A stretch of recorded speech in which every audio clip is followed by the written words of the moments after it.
تاریخ کا کفن حصہ دوم۔ حفاظتی عملہ شیدی کو پکڑ کر کہاں لے گیا؟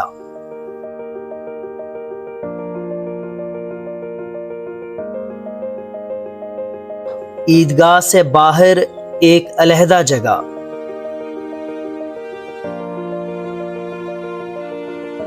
بڑے افسر نے شیدی پر کس چیز سے وار کیے؟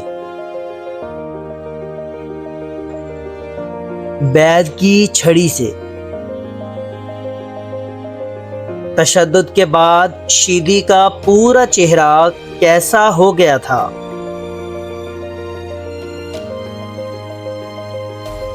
خون و خون۔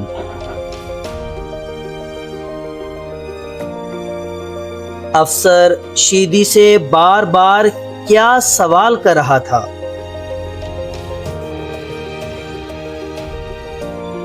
تم کس نیت سے پہلی صف کی طرف بڑھ رہے تھے؟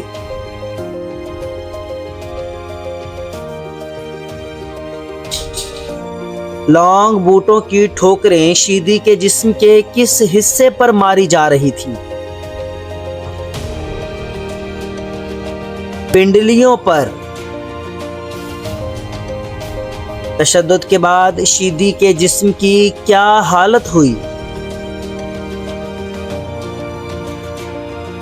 اس کا جوڑ اکھڑ گیا۔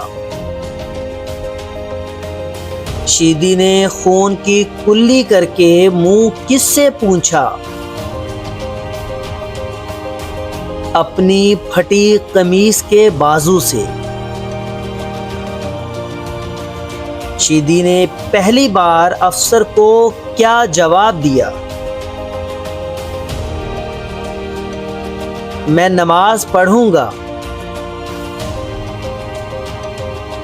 شیدی کا جواب سن کر چاق و چوبند جوانوں نے کیا کیا؟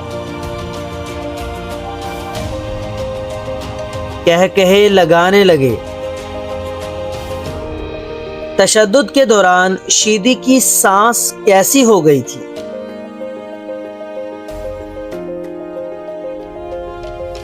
سینے میں دھڑکنے کے بجائے تڑپنے لگی۔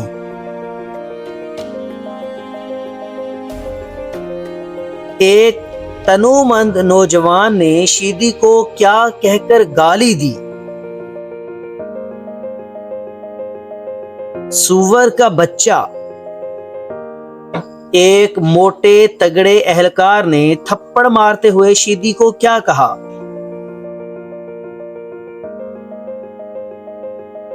ابے لنگور۔ اہلکار نے شیدی کو آئینہ دیکھنے کا طعنہ کیوں دیا؟ اس کی کالی رنگت اور خستہ حالی کی وجہ سے۔ موٹے تگڑے عملدار نے شیدی کو کس کا بچہ کہا؟ اونٹ کا بچہ۔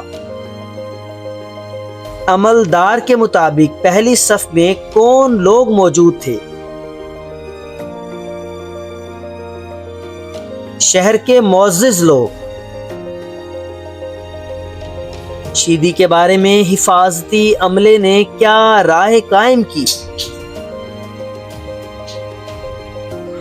اس کا دماغ ٹھکانے نہیں ہے۔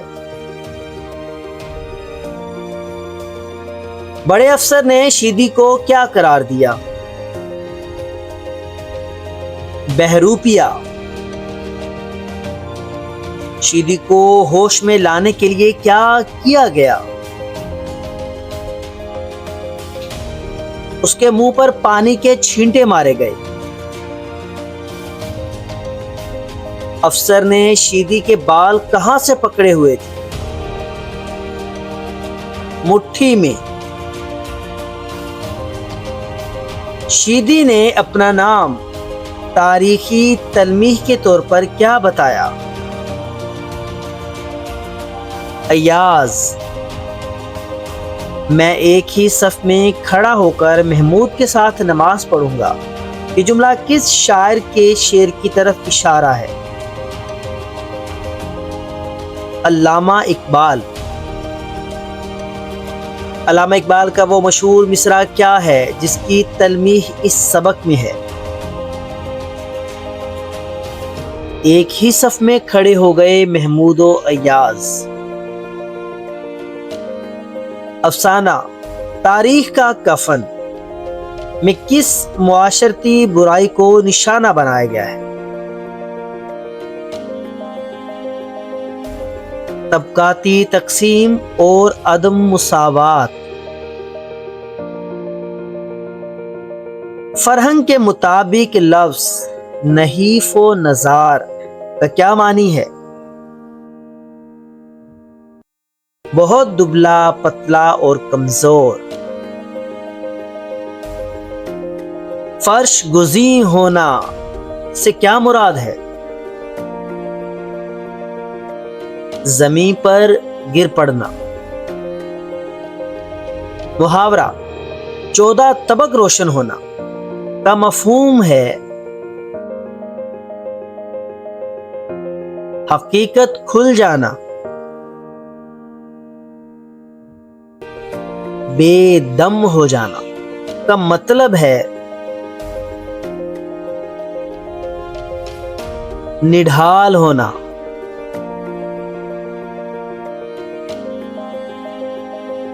کسی عبارت کو 1/3 کر کے لکھنا کیا کہلاتا ہے؟ تلخیص نگاری۔ زیر و بم سے کیا مراد ہے؟ اتار چڑھاؤ۔ فی البدیہہ کا لغوی معنی کیا ہے؟ برجستہ یا فوراً۔